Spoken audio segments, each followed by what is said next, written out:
All right. Good people. Okay. So thank you. Hey, Multi Tum Tom's one of the first people in. Sorry about the delay. A and Tim Reedy is got some really good comments. Um, yeah, let me just type in the I don't know if anybody's still in the old chat for the other place, but but I really appreciate your presence here, and this is going to be an open panel. So let me copy the link. Um, all right, there's the link to StreamYard. Anyone is welcome to come in. Oh, okay. So Mika Ray, yeah, this is using StreamYard. I do not understand Discord at all. I'm Discord clueless. I tell everybody I've participated in this Discord, but only when somebody is holding my hand and like walking me through the steps. But please, anyone is welcome to join. I want to hear your thoughts. I said, I literally was not watching the chat because I wanted to focus 100% on what Anthony was saying. And I hope you guys understand that. So cinema control, yeah, science has no math. All right, Tim, welcome. Oh, that was tiring. Oh my. That was very tiring. So yeah, but what did you get anything out of it? I mean, I tried to present something. It was kind of concrete, three main points that actually didn't have the word globe in them. I mean, it's par for the course for Riley. It's the same shtick he's been pulling for like 5 years now. So yeah, but he's sincere. But I don't know how you can put up with that stuff. Everybody can have the superpower. People say, you have this patient superpower. Literally, everybody can have this patience. It's a choice. It's just a choice. I just think in my mind, I'm a religious man, and everybody is a child of God. And so if someone's coming after me, it's either, because they're mistaken, they have bad information, or maybe something has gone wrong in their lives. Maybe there's a mental health component. But I can't take it personally because I know it's not about me. I mean, they may try to make it about me. Like, you're a liar, Charles.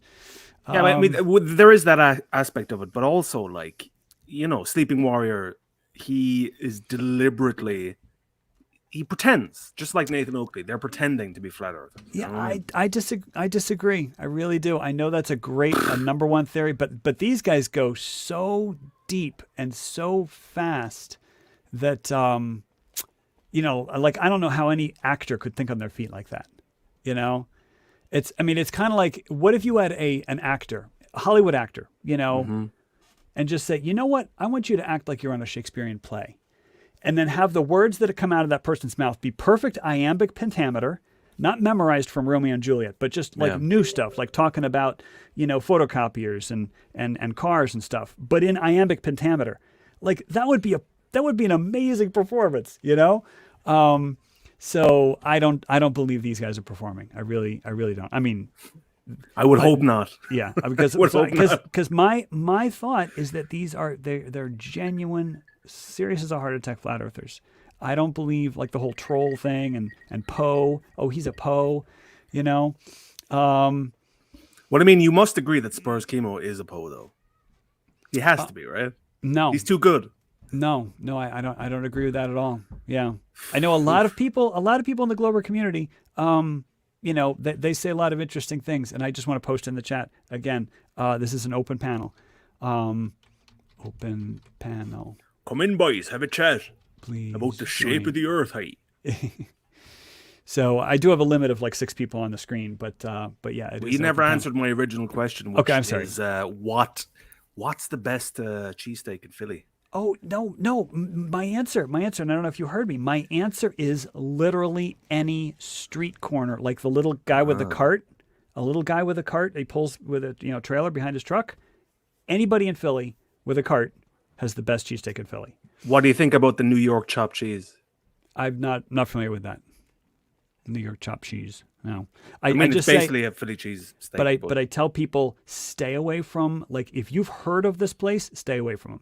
Geno's, Pat's, and Jim's. Jim's is on South Street, but Geno's and Pat's are the ones that are right across the street from each other, and they've got this big rivalry. I've had cheesesteaks from them, and it tastes like chemicals. I mean, it tastes like it came out of a factory, because that's what it is. It's a cheesesteak factory. They've got the meat. I mean, the meat is just sitting on the grill. It's sitting on the grill, and then they move it to this, and then they shove it over, and then they shove it over, and then finally they shove it over where they make it into a cheesesteak. So it's and dry. the same thing with the onions. It's a production line. You know, I'm in Europe, so we have in London we have this place called Passyunk Avenue. That Really? it makes cheesesteaks, and not impressed now myself. Okay, Passyunk is the name of a street that I think goes right between Jim's and Pat's. So Passyunk, that's pretty funny. So the street vendors, street vendors rule. Thank you, Jim Jackson. Nice hat, Jim. Oh, can you wrench me for a minute to link to my Twitter to what Anthony lied about? Mika, hold on a second.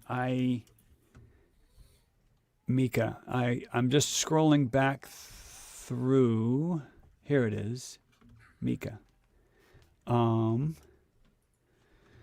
Okay, so I don't know. I just wrenched you. I don't know what that means.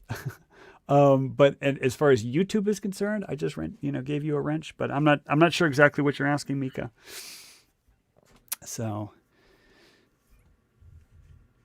YouTube didn't let me drop the link. Oh, I get you. Yeah. Okay. Unfortunately. All right. So I got to open up. I have to open up the. I have to open up another link. So what are your thoughts, Tim, about my? The thing is about my presentation is I was not trying to say the Earth's a globe, the Earth's a globe, the Earth's a globe, because these guys are super sensitive with. Begging the question fallacy, which means that, my normal stance is like, if the Earth were a globe, this is what we would see. If the Earth were flat, this is what we'd see. And they're like, well, you're begging the question. You're using the globe to prove the globe. So what I decided to do in this presentation, specifically because I was talking with Anthony Riley, and then he's all about begging the question, is I specifically tried to not start with, starting with the globe and then blah, blah, blah. Instead, I had three main focuses, which is the sun distant, or is it local or distant? Are we standing on a sloping surface? And then the third one is does it appear we were rotating around an axis? I mean, there's no winning with them, Gerhard. because they're gonna focus on the assumption, right? You need ore. Where's the ore? Where's the ore, Charles? Where's the R? R. So I don't know. Yeah. Like I was on a flat Earth debate once, because I was on a flight from Norway to Ireland. Okay. And, I actually photographed the slight curve. You know the way you can compress an image left to right? Yeah. And I was like, hey, there you go. And they were like, nah, man, your phone has a lens, man. It's curved. And I was like, well... But it works. The same thing works on a pinhole camera. That's the thing they don't get. No lens involved. A cardboard box with no curves in it. A flat piece of paper but or film. your eye is a lens, man. Oh, your my eye is goodness. curved. It's a funny argument, because they're talking about the reason why the sun sets is because of the way your eyes work, and it's like, all right, so the way your eyes work, so you can grab a camera and capture the same thing, and they're like, well, cameras, circular lenses, and it's like, it really is. It becomes quite absurd, So, I don't really understand what the whole when you had the 10 lines with the... It becomes... hold on a second. I got to turn off my thing. Because I want to open up my chat, my pop-out chat. I'm sorry. I totally interrupted you. You're talking about the 10 lines. Okay, bro. I think what was going on there is... Because I didn't know that refraction slowed down the apparent motion of stars. Yeah. Well, the best way of looking at this is the sun, and then Anthony quoted scientific sources which say that the sun, like when we see the sunset, like when you see the top of the sun go below, say, an ocean sunset, the the actual sun. No, what is it? The light is bending rays down. So we actually see the sun higher. So no, the sun has already set. So when we see that the bottom of the sun touch the horizon, the actual sun has already set, which means the sun has slowed down to get to that point. And that's why you get all the crazy distortion. But the thing about the lines is that was just, like regular, like graph paper, or like a lined sheet of paper. And so what I'm assuming, and I haven't seen Mick West's video on this, is that, okay, so here, this is sort of a meter, doot, doot, doot, doot, like a metronome. But then the stars are actually slowing down slightly so that, of course, they're actually traveling across the screen in a constant speed. So I think that was his point. But like he says, like, oh, I see a mountain, therefore, and it's like, I don't know. Yeah, if that's the a mountain bump, thing was weird. It was odd. It's like there's mountains come in all sizes, and they're also hills and golf courses. So it's like, I would love to, but this is something I would love to do. Is I would love to take that image, or get as much data as I can. Where was the photographer? What it looks like there was some sort of astronomy observatory in the foreground, and then use Peak Finder, and then try to figure out lining up things in Peak Finder. Have you ever played with Peak Finder? I have, of course. Yeah. Love Peak Finder, yeah. But you could do a lot of really interesting things. And what people like when you go to Peak Finder, they don't really do well with like telephoto lenses. Like, there was somebody who was like Salt Lake City. They had taken some image in Salt Lake City, and there was this huge mountain. It would look like the mountain was like punching up against the skyscrapers of Salt Lake City.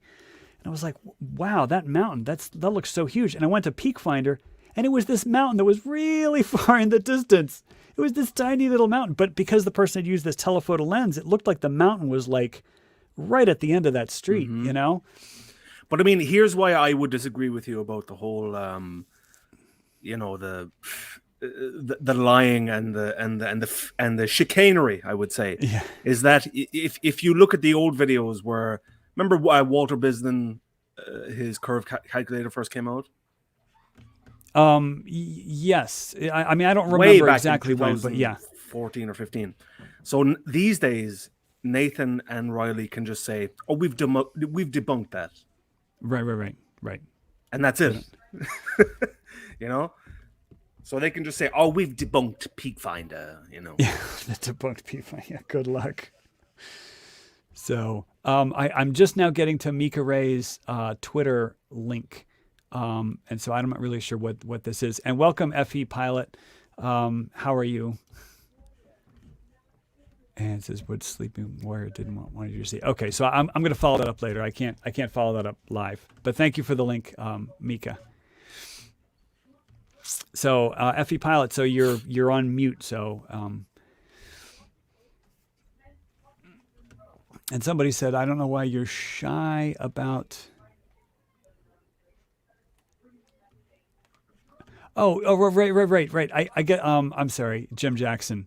I totally get what you're saying. Yeah, I know what the wrench does in terms of moderator ability, Jim.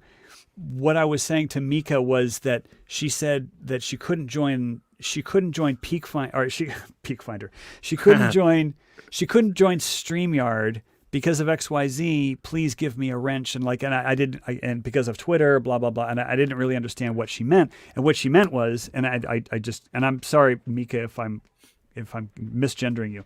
I finally got that she wanted to post a link. She wanted to post a link in the live chat, and then the wrench gave her that. So look at the hat on Jim, though. What a hat, man. And he looks like that all the time. So that is an authentic photo of him. And so where is Jim Jackson? And there we go. Okay, so there was another quote about why I'm so shy concerning Eratosthenes. Greek and Phoenicians started to navigate 3,000 years ago when you navigate. Yes. So it's not that I'm shy about Eratosthenes. It's that I don't want to say I can concretely know that this is exactly what he knew and how he knew it. I mean, I'm 99.99% sure I'm 99.99% sure that he knew the Earth was a globe, because otherwise, how can you measure the circumference? But it's like I can't prove it. Like technically, I can't prove what this 2,200-year-old dead guy knew. Hello, FE Pilot again. Hello, observing humans. Welcome. You're welcome to speak. How are you? Okay, we'll have FE Pilot go first because he was trying to join earlier, and then observing humans, we'll have you jump in. Hey, Charles, happy to be on your show. Good job with the presentation today. Thank you. I didn't catch all of it, but the parts I did catch were excellent. And I think anybody who takes their time and follows your methods and the things you tell them to do in your channel, I think they'll see the true shape of the Earth as long as they keep an open mind. Hey, FE Pilot, have you seen the movie Interstellar? Yes, I did. You sound like Tars, man. Tars, eh? Who's Tars? Yeah. Is that the computer? The robot, the square okay. robot guy. I'll have to have a look at that. I don't know if that's a good thing or a bad thing. It's a good thing. Trust me. Oh, wow, thank you. Thanks, Jim Jackson. So yeah, Jim Jackson is he's just telling stories. He actually wears that hat all the time. So Legend. I'm teasing Jim. Thank you, FE Pilot. I really appreciate the kind words. And that's my whole point, is like I just want people to get outside. And when Anthony Riley, he says that he literally has gone up and he's staring at the sky, and that his missus is yelling at him. He's like, stop staring at the sky, just walk the dog or whatever. But I don't think he's making careful observations. Like that's the thing. Like everyone could look up at the sky and just say, wow, it's the sky. Right. But I think there's a lot more to it than that. And thank you, Mika. So I'm sorry, I cut off observing humans. Observing humans, please introduce yourself and welcome. Hi, yeah, hi. I thought you did a great job today. My bone to pick with Riley is, his comments that the equipment is out of reach. What do you call it? Unobtainium. It's just ridiculous. There's literally hundreds or thousands of videos on YouTube, because that's where flat earthers do all their research, and you can see amateur astronomers taking amazing photos and videos of the activity on the sun. It's Right. just ridiculous. Right. But no, it could be just a construct. You're guilty of reification. The sun might just be a concept. So there's that. Yeah. Yeah. So yeah, and that's the thing. It's like, but you don't have to buy the $20,000 telescope yourself. Like you could go to an astronomy club, and chances are there'll be a guy there, with an expensive. Like there's a member of our church. And Jim Jackson knows this person. He has a telescope that probably cost more than your average car. I'm telling you, the diameter. I don't know if you can see my arms. I'm making like a hula hoop with my arms. The diameter of this telescope is as big as my arms, and he's got the most insane equatorial mount. The whole thing is computerized. He's got eyepieces, but he also has digital, so he literally controls it from his bedroom. So the telescope's out there in his driveway, and he's like gathering images and operating it. This is insane. But you don't have to buy that. You can just go to an astronomy club. Go to an astronomy club and then ask somebody, hey, anybody's got a really cool solar filter?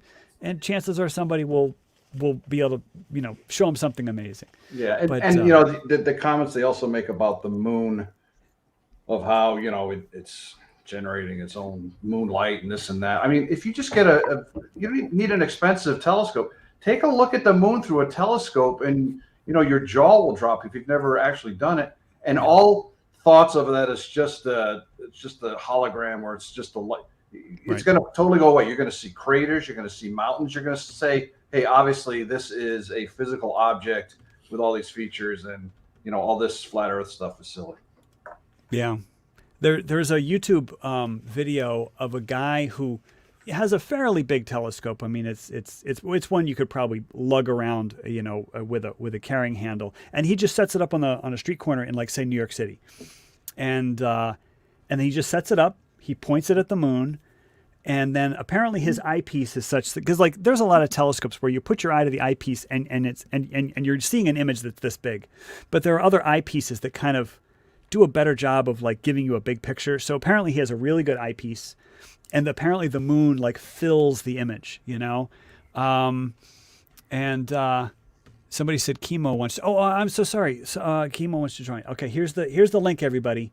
It's an open panel, but anyway, there's a guy. He just sets up his telescope, streets of New York City, and the thing is, if you look up, like the moon just looks this big, right? The moon just looks this big because up in the sky, tiny little half-degree thing. But then you look at this telescope, and then it's like you're seeing the moon like it's a basketball in your hands. It's pretty.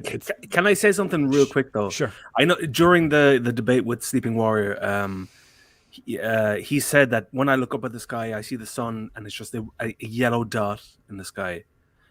The reason why I think he is pretending to be a flat earther is because you can just go out and get a solar filter and see the things that you said that he could see. Yeah. The prominences and the sunspots and all that stuff. And he just kept saying, no, I just look up and I see like a yellow light. Like Right. I don't trust it, Well, okay. So now I'm going to get into a little bit of psychology because I believe that the 99% of flat earthers that you and I interact with are sincere, but this belief has to be protected. And one of the ways it's protected is with little subconscious little tweaks that will steer the conversation away from something that gets a little too close to the truth. And I think that's really what happened with Nathan and I, because Nathan and I used to be on great terms, and some at one point he snapped, and I think I call it the cognitive dissonance boundary. And this is me, I'm not a psychologist, I don't have any training, but my theory. And I've yet to be, see evidence to the contrary. My theory is that if there's somebody with a genuine belief, but that belief is incorrect, but they sincerely believe it, and then I'm talking to them, about globe Earth, flat Earth, whatever.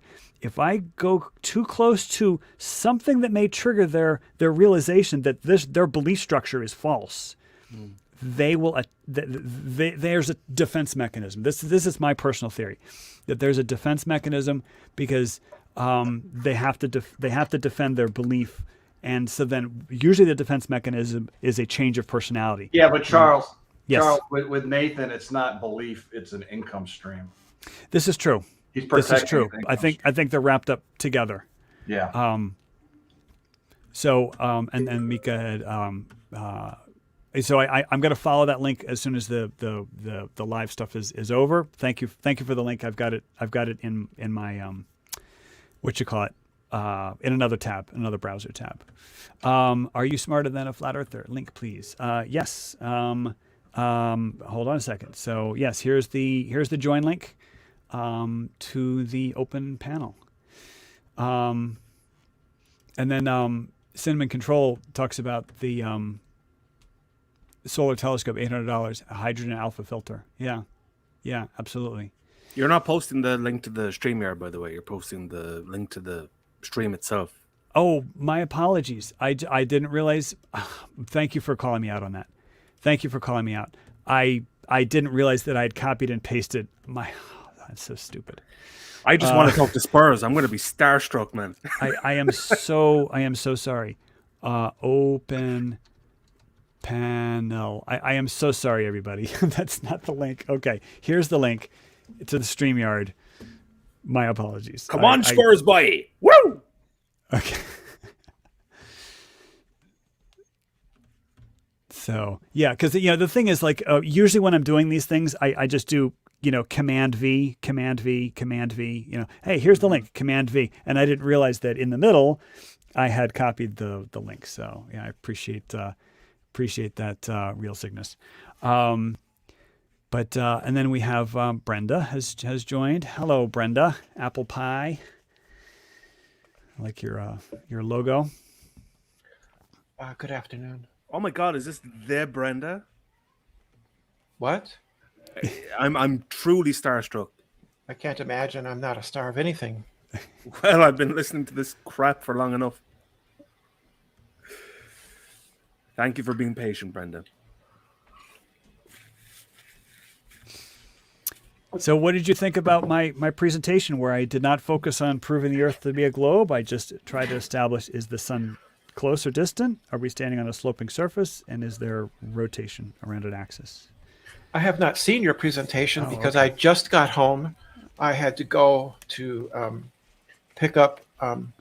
I purchased some things via Amazon. I get them delivered to a drop-off center, which is at the local Whole Foods. And then I picked up a few groceries and made it home. I saw that that your talk with Anthony was done, and this was live. So I chose the live, and we'll watch the other show later. Right. Right. Okay. Yeah, and it went well. It went about 90, 95 minutes, a little bit longer than I wanted. But the thing is, I don't want to just chop off a conversation, at the 1 hour mark. But my goal is to have those shows be 1 hour. But yeah. It was a 90-minute, very amicable, back and forth. Yes. I'm a little disappointed that it didn't seem like he brought anything. Like we were supposed to talk about, the sun and how the sun could determine the shape of the earth. But, typical flat earth folks, they don't make any positive claims, So, but I thought it went really well. I was really, really pleased with, with the tenor of the conversation, and he's going to be welcome to come on for a future show. I think that your assessment is possibly correct. Well, the idea is that you have a primary belief, right, and you need to protect that belief because you are emotionally committed to it. You have your identity or something else about in your personality requires that you believe this, and so then you need to protect it. And the way you protect it is by telling falsehoods, misreporting things, or just what I understand, my understanding from people like Ranty have said that they just don't go out and seek globe earthers that debunkings or anything else that might challenge their beliefs. They just don't seek that out. And I think that's plausible. That's a plausible explanation. Yeah, and I'm going to push back on just one word that you said, and that was falsehoods, because I know there's a lot of accusations of lying, and a lot of people use the phrase intellectual dishonesty, but then they use that as a synonym for lying. I believe that lying in the actual factual sense is that I know what I'm saying is false, and it's coming out of my mouth. I'm telling a lie. But someone who's being intellectually dishonest, I believe that's a function of protecting their belief structure, And so I'm very careful about accusing people of lying. So that's just the only slight pushback I have. Chemo has joined. Chemo, you're on mute. You want to get something to say? Welcome. Anybody? Welcome. Hello, Chemo. Yes, it's been a week and a half, 2 weeks maybe since we spoke. Actually, no, it's been about 3 weeks then. How are you doing, sir? Did you watch today's show or? I just missed it actually. It was just finishing when I joined. Okay.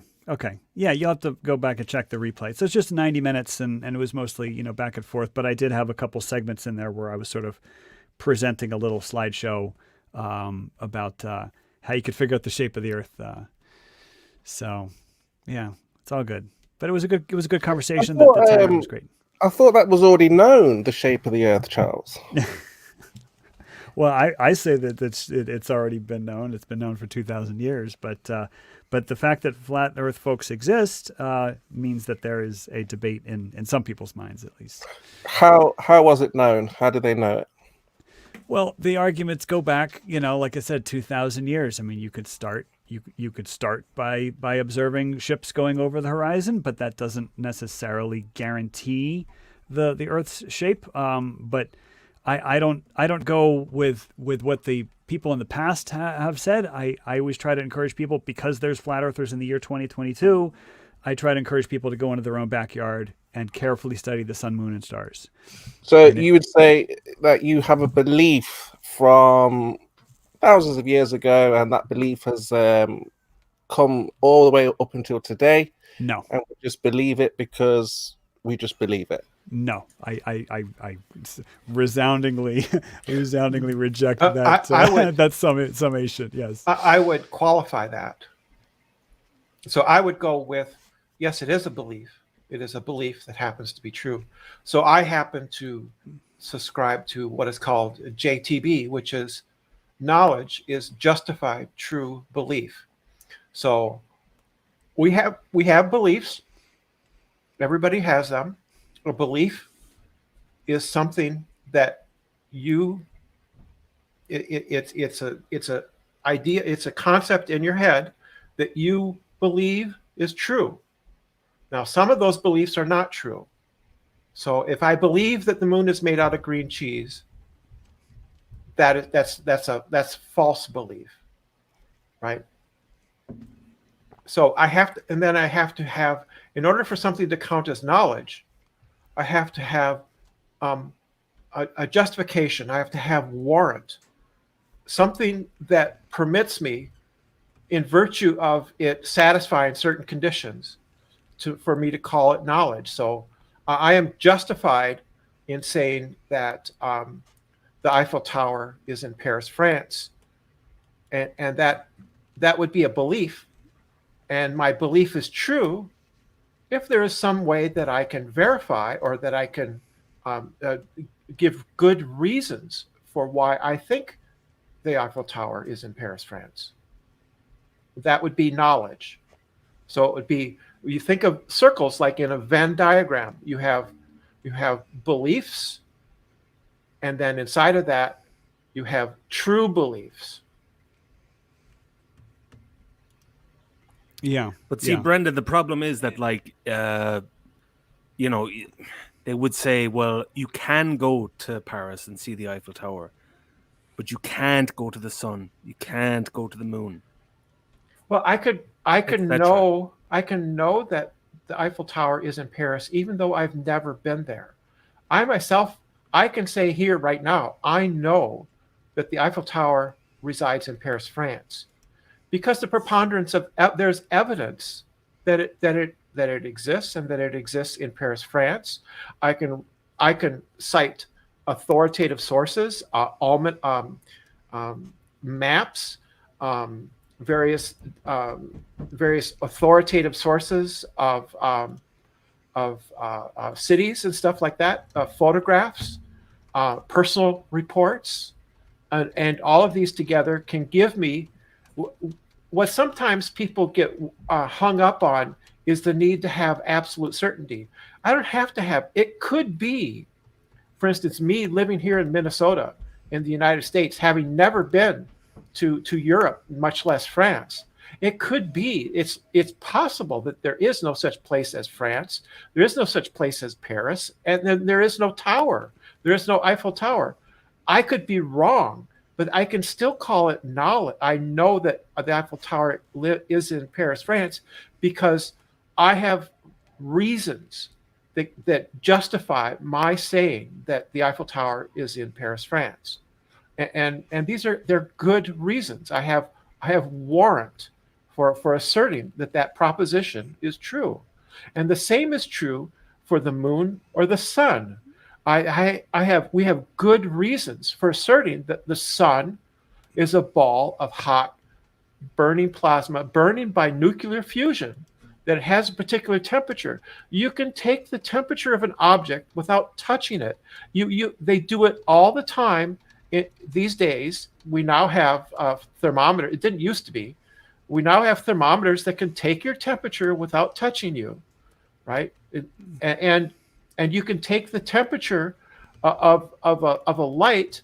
That's what photographers do all the time. In photography, the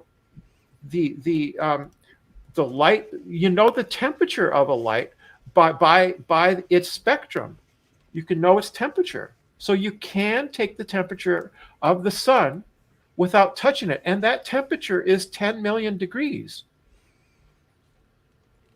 Well, that is the bridge of understanding that you cannot explain this to flat earthers, because they will just go, they'll move the goalposts. So I agree. But for me, I seem to be taking over. And if you just interrupt me, flat earth, if I go on, for me, debating flat earthers has been a good thing, because I've had to get clearer about what it is I believe. And so I've come across these things, and I'd have to Google. I would have to Google belief, and then I go read the article. And these days I avoid Wikipedia. I go to other more authoritative sources than Wikipedia, although I will look at it. And they will tell me what, in philosophy, in the discipline of epistemology, what a belief is. And they will say it's justified true belief. And then it will list stuff, and it will say, well, there's some problems with justified true belief. There's Gettier cases and things like that. But in general, as an introduction, this is what we believe since Plato, right? And so it's been useful to me to debate flat earthers, because I've had to narrow and clarify my ideas. In fact, such that flat Earth math, I start courses tomorrow at the University of Minnesota. I'm allowed to take courses at the U of M at a reduced price because I'm a senior. Okay. So I'm taking a course, world religions. Is just going to be, we're just going to go through world religions. We're going to start with primitive religions and Judaism, Islam, Christianity, and all the way up to like New Age religions and things like that. And then also a political philosophy course. And I won't be around much because I will have reading to do. I've looked at the books and they're like, holy shit, I'm going to have to read. Holy crap. But you're going to learn. You're going to learn so much. I'm really jealous that this year you're going to be jumping in there, because I love taking a structured course. Like it's one thing to just kind of research stuff on your own. But guess what? $10 a credit. $10 a credit. Stop gloating. Ha. Stop gloating. Did Spurs drop? Yeah, I don't know. I don't know. I scared him away. I'm sorry. It might have been accidental, but yeah. Real sickness, FE coddling 101. I prefer. I've been accused of being a flat Earth coddler, but the thing is, we're all people, right? We've got people on one side. Maybe we'll call them 99.99% who know the Earth is a globe. But then there is a group of people, but they are genuine people who believe that the Earth is flat or that they have doubts. So, but they're all people. And so I think, and I don't know if you guys are familiar with I Can Science That. He had a wonderful conversation with Corey Kell, and and his approach to the conversation is, let's have a conversation with two intelligent people who may disagree about some fundamental points, but let's try to understand each other. And so Corey said some stuff that he had trouble understanding, and Matt said some stuff that Corey had trouble understanding, and but it's all in a civil, environment, but so often in the flat Earth debate, and I'm calling it a flat Earth debate, but is the ad hominems, because there's people who are really angry, like if you're a flat earther and you believe the Earth, that the world has lied to you, that all your science teachers have lied to you, that's a source of anger. And so sometimes they take it out. I mean, let's be fair, Glovers. Charles. There's one person who's angry. Okay. It's one guy doing this. Oh my goodness. So I got to find the link, but there is this wonderful 90-minute presentation by a guy, British fellow who's been studying flat Earth like more seriously than I have, but he's been doing it for over a decade. And he's attended the flat Earth conferences. He's interviewed these guys, and apparently back before I even got started, which was in 2008, there were a group of math and physics folks, math, physics, astronomy folks, who decided to play a thought experiment. Like, there've always been flat Earth people in the wings, with whatever beliefs. But apparently, according to this researcher, and it was just, a couple decades ago, these guys got together and they just did this thought experiment. What would it take to say that the Earth is flat? And like I said, these guys were math, physics, and astronomy people. So they knew their stuff. And so they came up with all these creative, like, for example, their thing for gravity was that the Earth was accelerating upwards, 9.8 meters per second. And like, that's ingenious. If you have the magic elevator that's accelerating upwards at 9.8 meters per second squared, that solves the gravity problem, you know, like, and that's ingenious, but like a physics guy would come up with that, you know? You know, what's the size of the sun and the moon? Well, they're 32 miles in diameter because they appear, you know, a half a degree in size, you know, like, and so they came up with all this stuff. But apparently the simulation became self-aware, as they say in AI, and it got out of control. And that the arguments were so good that these math, science, physics, and astronomy people had come up with to defend this absurd proposition. Those assertions were then adopted by a set of people who then they now believe the Earth is flat. And so they did their job a little too well. So real flat earthers think that those guys are controlled opposition. Exactly. So like they don't talk about the magic elevator anymore. They just deny gravity. It's all density and buoyancy. But yeah, but it's fascinating. It's really fascinating. I need to find a link to that. So who wants to take over chatting while I try to find that link?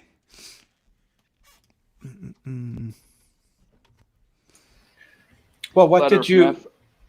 Sorry, I'm just going to jump in for 2 seconds. I just have a question when you're done. Flat Earth Math, where do you see this going in the future? Who do you want to interview? What kind of experiments do you want to do? What kind of videos do you want to make? And just when you're done, I realize you're in the middle of something. Again, sorry. No. I was just going to look up a YouTube link, but I'd rather speak to you kind folks, because I can always post that link in a community post. Who do I want to interview next? I would love to interview Skyfree. And I think, if I'm not mistaken, they're a husband and wife duo. Apparently, they've been in the scene for a long time, but have sort of reinvigorated their channel fairly recently. But, you know, like people were in their chat stream and they were, you know, like people were coming in and the people, the husband and wife, Skyfree, they were addressing them on a first name basis, you know. Welcome Joe, welcome Nick, you know. So it's like, oh, so these guys have they've been around a while, so they know people on a first name basis. But it seems like they've reinvigorated their channel. But I really like their sincere approach. Of course, they're focusing their cameras on the horizon, and they won't, you know, like they want to focus on the horizon, but they've got some interesting ideas with regards to, you know, boats on the horizon. And I put a comment on one of their channel or one of their videos, and I got a 3-paragraph response, very kind, very, you know, descriptive. And so to answer your question, I would like to interview them next. But where do I see this thing going in the big picture? The stuff that SpaceX is doing is just insane. It's Arwen. Do you think he's going to be successful? I think they're going to blow up a few rockets, but I think ultimately he is, because what people don't understand about this guy is that he is an engineer first. You know, he's not a billionaire first. He's an engineer first, and that guy, and he's smart, and he, you know, he's got an amazing team. But don't give him too much credit, though. It's his engineers, you know. Well, but you've seen some of these interviews with him, and.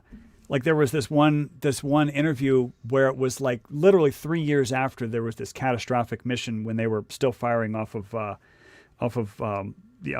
rocket pad in like near the equator, and they had this catastrophic loss. This is well before Falcon 9. It was like Falcon 1, and it was like a Falcon 1 that blew up, and it was like 5 years later, and this author was interviewing him, and he still knew the exact technical reasons for the catastrophic failure in engineering terms. And it's like, you know, the guy clearly knows what he's doing. And I'm not saying he's inventing everything from scratch. He does have an amazing team, but he's a visionary. So to answer your question, FE Pilot, the stuff that he's doing, like once they start, you know, putting heavy payloads, we're sending stuff to the moon, sending more and more payloads up, more and more people going up. It's just a matter of time before flat earthers are just like, well, I don't know. But his goal is to colonize Mars. Yes.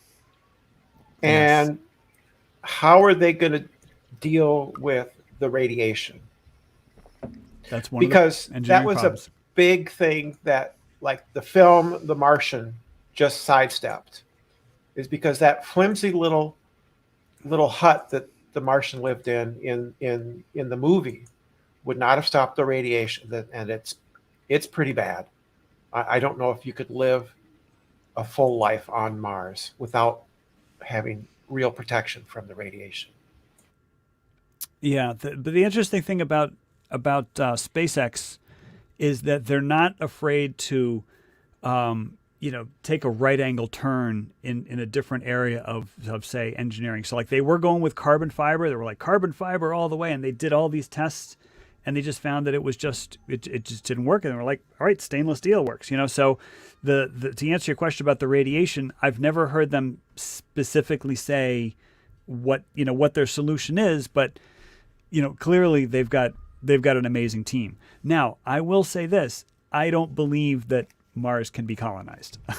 I really have my serious doubts. I mean, maybe in like 100 years, but I mean, of course, there has to be an explorer. There has to be a Leif Erikson.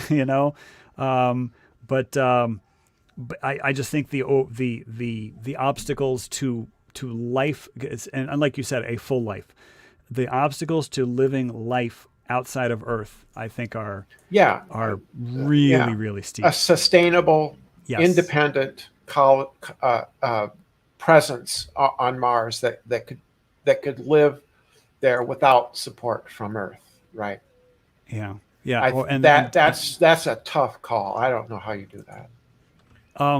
There's an interesting thought experiment, and I don't know if I ever brought this up to in one of these hangouts or whatever, but the thought experiment, it really just goes into like orders of magnitude of difficulty. So, how do you live on the surface of the Earth? And it's like, okay, so you could lie on the ground, you could drink water out of a puddle, so it's like you like literally if you didn't have like any shelter and any whatever, like you could literally lie on the ground and you could drink water out of a puddle and you can eat bugs. Okay. Well, now let's transform you underground. Let's put you in an underground cave. Well, now you lack light, like where are you going to get food? So things become a little more difficult, but it's still possible. Well, now you say, okay, well, how do you live on a boat? Well, it's like, okay, well, now that's a lot more difficult. How do you live on a boat? Well, where are you going to get your food? Okay, we have to fish, but is that a complete diet?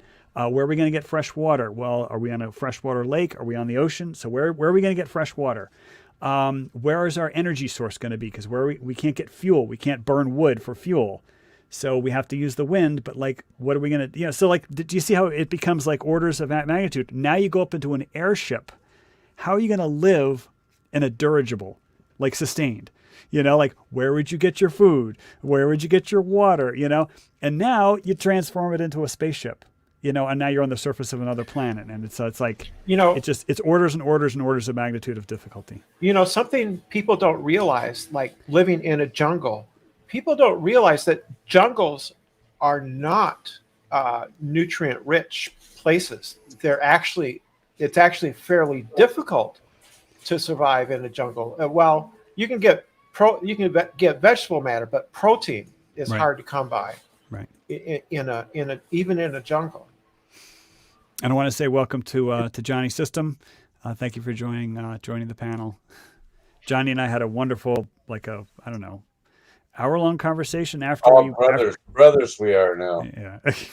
After I clicked, because and I don't know if the folks know, but when you click end broadcast in StreamYard, it just simply turns off the broadcast to YouTube. But the green room, all the people on the panel, like this continues even though StreamYard is no longer broadcasting to YouTube. So we talked for another hour. So welcome, Johnny.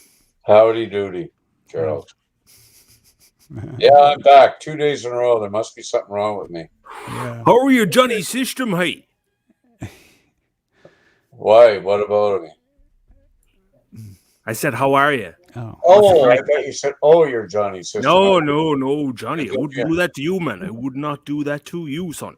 Well, I just so everybody knows, I used to be the spaceman. You might remember that name for a few years back. You're still the spaceman in my heart, man. There you go. Lovely.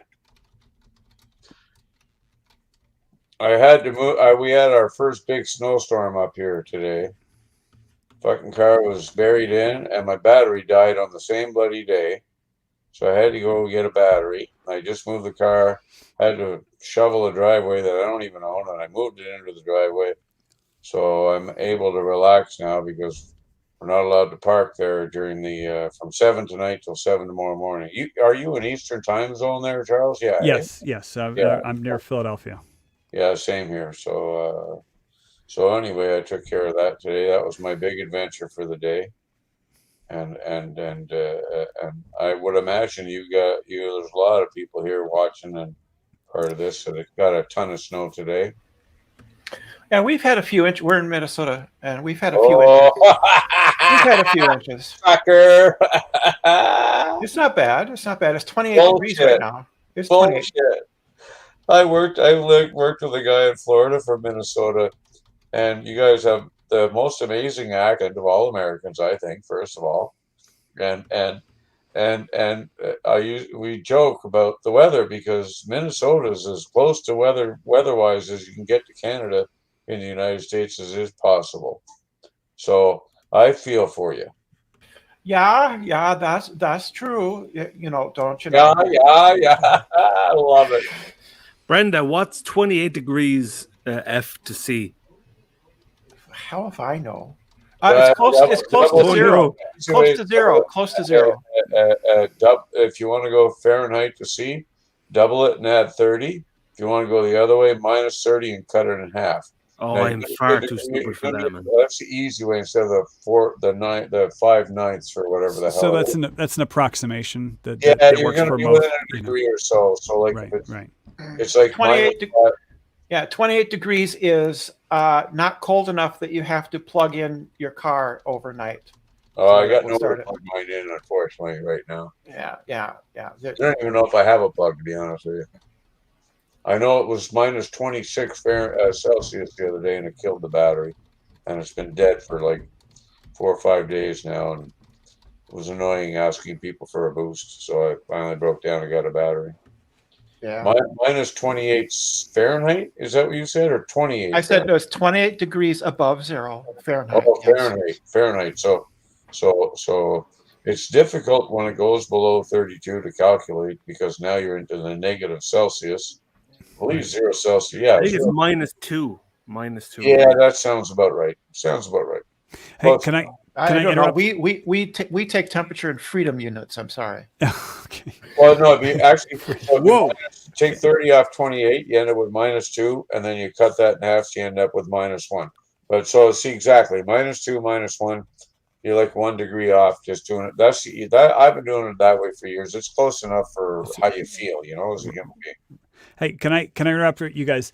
In the chat, in the YouTube chat, I posted a link to the video that I was talking about. It's almost 2 hours, but it's a presentation by a guy. I think it was a conference down in Brazil, but he's a British researcher. I think he's a journalist, but he's really analyzed, flat Earth, the flat Earth community, but with sincere, with sincere intentions. He wants to understand how they think, how they got to where they were. And it's called Circular Reasoning: The Rise of Flat Earth Belief. So I posted that link in the chat for you guys when you have a chance. Sorry for interrupting. Well, my friend is a conspiracy guy. I had to deal with him today. He's the one who took me to get a battery. When I got out of the vehicle, I said, well, I had to listen to him talk about 5G and vaccines and all this other garbage. None of it I believe in because I'm educated, but I'm not educated. I'm indoctrinated, by the way. And finally, when I got out of the vehicle, I said, well, the hard part's over now. He says, what's that? I said, dealing with you for the day. Now be nice. Be nice, spaceman. Yeah, you got the joke, Yeah. I'm not allowed to get away with that shit. Yeah, conspiracy thinking is a really tough problem. It affects much more than flat Earth. We've got it with a number of problems with political issues, medical issues, which I won't go further into. And it's a real problem because people have I guess, I mean, I don't know exactly, but I guess people have lost faith in institutions. And so basically you have people just getting their information from Facebook, and it's just horrible. It's not good. Yeah. There's an actual documentary about this. It's on Netflix, and you're absolutely right. It's the advent of YouTube and the videos. What's the name of the documentary? It was released in 2010, or no, it's about the advent of, because YouTube came out, what, 06, something like that, and then it didn't become super popular till 10. I can't tell you. I'm sorry. YouTube has always existed. It is a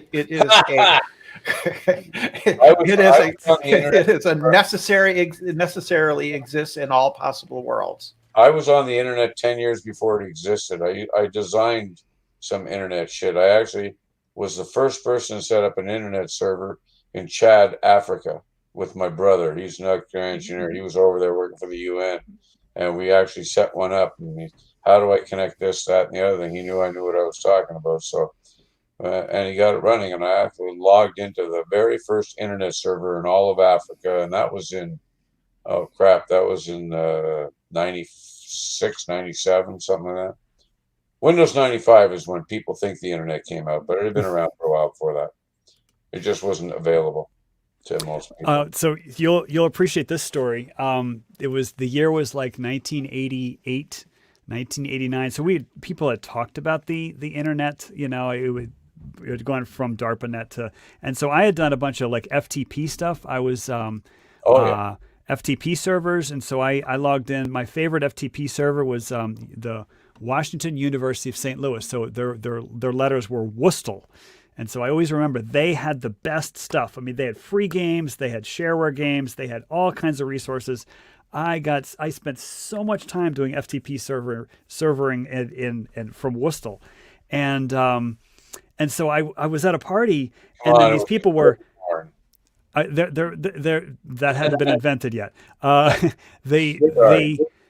was at this party, and these people were talking about like the early internet. And this one person was like, yeah, this thing is so cool because, like, you know, and then there are these pictures or whatever. And I stopped them and I'm like, there are no pictures on the internet. That's all it was. CompuServe, the old CompuServe days. I'm sorry, FE Pilot. No, this is before CompuServe. This is back in FTP. It was like one step beyond FTP. I apologize, FE Pilot. I thought I clicked on your link and I didn't click on it. So welcome back. That's on my end here. I've been having some issues. That's on my end. My apologies for logging in and out again. No. Please, it's an open panel. Murkai says the documentary Netflix is called The Social Dilemma. That's correct. That is the name of it. So, that is correct. I watched it. It's Charles, did you watch Afterlife or look it up? I have not. I've been so busy. My head has been in this, preparing for the Anthony debate. Yeah, but you wrote it down, Afterlife. I saw you do it, so. You said I voted it down. You wrote it. I wrote it down. I wrote it down. Yes, absolutely. Yeah. No, I am serious as a heart attack. When you have time, get to it. That's fine. One of the areas that I would love to genuinely study, like read like 10 books on it and like see every documentary I can, is either near-death experiences or afterlife experiences, because there's a lot of interesting stuff out there that it goes obviously beyond the realm of hard-nosed physics. But, you know, I'm an open-minded guy and I'm a spiritual guy. So I'm looking forward to that. Anybody who's watching the Afterlife series on Netflix with Ricky Gervais, highly recommended. It's one of the best things I've ever watched on. Is that rotoscoped animation style? No. That's Waking Life. That was okay. Waking Life is an amazing movie as well. Afterlife is brand new. It's Ricky Gervais, and his wife dies of cancer. And it's about the experiences that he goes through with grief and so on and so forth afterwards, and the people he talks to. It cuts pretty deep, man. It cuts really deep. Oh, it's amazingly funny. It's probably the funniest show I've seen in years. But it's also dry humor, but it's extremely deep in its thoughts, and it's the some of the expressions. I highly recommend it. That's as far as I guess I should say. Yeah. No, yeah, it's really, an interesting. Really it's an interesting topic because, like, especially because, we all know, like, I think everybody here, we're all science grounded people, but we all know, like, well, most of us are science grounded people, but we all know that if you go back 100 years, there are things that were just, inconceivable 100 years ago. Like one of the analogies that I like to make is like, so you're a caveman, and so you want to have a fire. Well, you could burn wood, like maybe a lightning strikes a tree or something, and so you could burn wood. So wood burns, okay? And then someone comes up to you and says, well, you know what? You can actually burn rocks. And of course the caveman would say, of course you can't burn rocks, you can only burn wood. And then the person gives you a piece of coal, and there's a rock that burns. And then like somebody else comes up and says, you know what, there's a liquid that burns. You're like, water doesn't burn. And you're like, no, here's this liquid. And then of course you discover oil.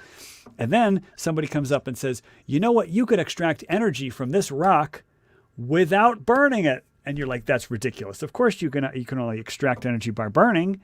And they give you uranium, So it's like, what was inconceivable at the previous step, we're constantly pushing the boundaries. And I think this whole afterlife, near-death experience, I think, that's an area that physics cannot explain, but there's too much out there. There's too much data. So. It's a human experience thing. It's not a science. That is one of the few realms that is not science. And never will be, because you can't come back to explain it. So it could never be studied. The only way to study it is to die, and then you can't come back and say, well, this is what it's like, can you? Right. Now? Right. Well, yeah, that's why the near-death experience stuff is just really, really fascinating.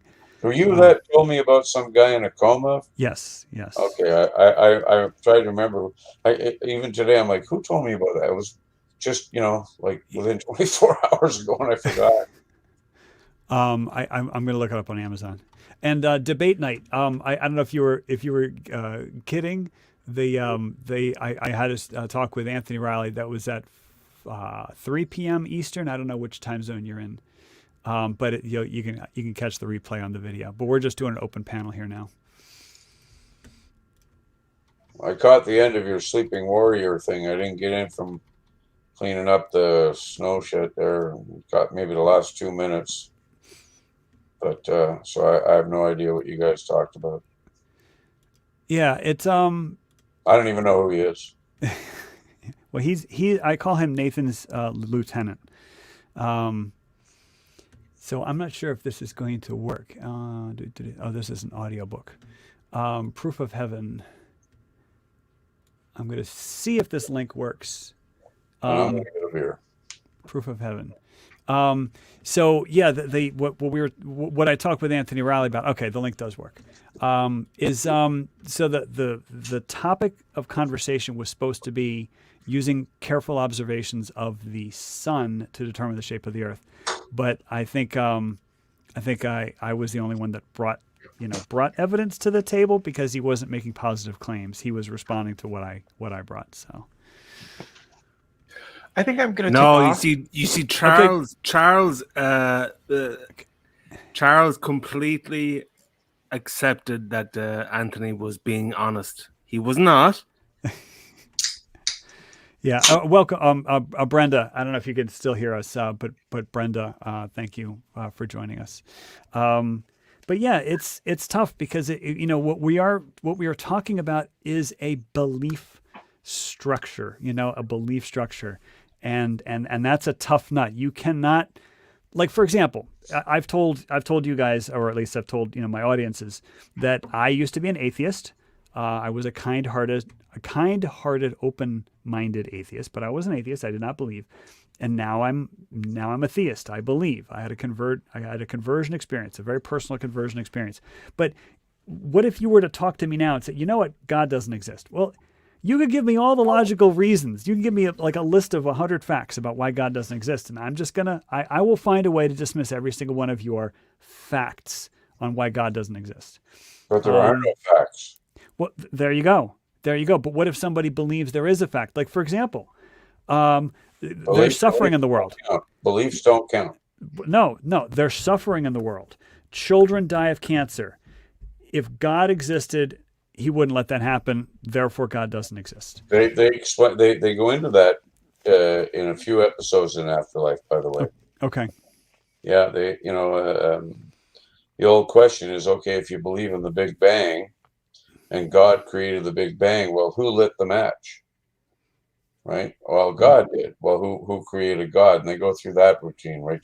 Which is an old one, right? Who created God? And I don't know that he actually converts in the end, Right. but he does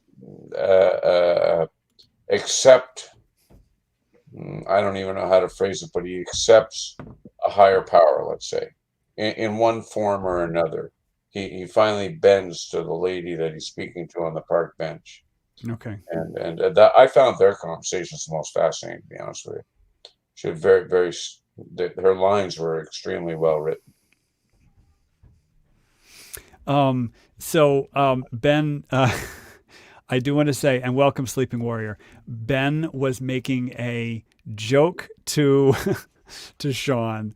Thank you, Sleeping Warrior, but it was clearly a joke in the chat. I'm going to put this up. So what I'm putting out the joke was I convinced Riley he's wrong and you missed it. Okay, clearly Sleeping Warrior did not change any of his beliefs based on our conversation. I just want to put that out there, and welcome Sleeping Warrior.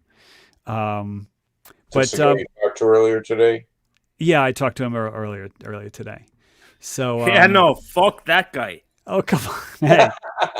Hey. I'm sorry. No, please. This is not the type of environment that I have. Bro, here. Charles, I'm very sorry, bro. Very sorry. Okay. But definitely. So so yeah, we're gonna wind this down pretty soon. We've been going for almost an hour and 10 minutes. I missed it again. Yeah, you're getting into the tail end of it. We've been going for an hour. So. But yeah, I do want to say thank you to everybody who's been posting messages in the chat. I want to thank to everybody who are on the panel. Tim, Observing Humans, FE Pilot, Johnny System. You guys have any final words? Let's go with you first, Tim. Final words, and you can drop out. Just love one another, and that's it. Thank you, Tim. All right, peace. Observing Humans. Kumbaya, I guess. All right. Thank you. FE Pilot. Flat Earth Math, keep holding your feet to the fire. Keep doing what you're doing. And I think we've got to step up quality to Flat Earther. They're going to have to start bringing some positive claims. It's very easy to just deny, and hide in the denials. But I don't think it's a genuine, it's not a good look for Flat Earth. Okay. Keeping TARS from Interstellar, yeah? Oh, thank you kindly. I'll Google that. You got to remember, FE Pilot, they can't back up the claims. That's the issue. Yes, you're right. All right. So positive claims are requested from our Flat Earth friends. All right, Johnny System, any last words? Well, I prepared an hour-long speech. I'm going to have ask you to keep online for like another hour at least. No, I mean, I just come in here to shoot the shit, and it's something to do, and it's not a bad environment. So that's about it. I wished I would have gotten here sooner, but I will. I do have a goal in mind, though, with you. Okay. CO2. Oh yeah, I don't know. You know where we're at with that one, right? Yes.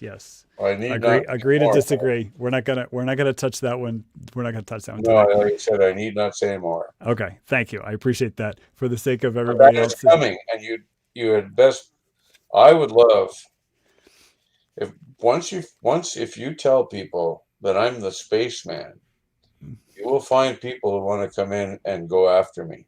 I guarantee you, you will get a unique audience, let's say, just to attack the real spaceman. Yeah, well, maybe. Yeah, you will. Maybe we can set up, something where it's like a 3-way panel where it's like civil discourse with spaceman, and then we'll invite prominent flat Earth folk to come. Put me down, excellent. But only one exception: no Nathan Oakley. Okay. No, I don't give a shit that what he believes, but he's extremely rude. He treats people like crap, and that's one thing you don't need. Is I was never nearly as bad as him. Not even close. I mean, So. he made how he makes those videos. He puts your face up on there. Yeah, I'm a liar. Charles the liar. Yeah, he's horrible. He's a horrible human being. Yeah. Anyway, so I don't want to dwell on you and me. on someone we who's not. got to get into the CO2 thing. It doesn't have to be one of these 1 hour things. Sure. All right. I'll come with my proof. Okay. To everybody in the chat, thank you very, very much. Thank you, Jim Jackson. I appreciate the comment. And again, if anybody sees Imric, please just ignore him. He's actually a bot. He's a Russian bot. He doesn't actually exist. Anyway, thank you very much. I'm teasing. I'm totally teasing. Thank you very, very much, Sleeping Warrior. I'm sorry we've been going for an hour and 10 minutes, but blessings to everybody. Be safe. Take care of your family. Much love. Bye-bye. Thanks, Charles. Great job today. Thank you so much. Bye-bye.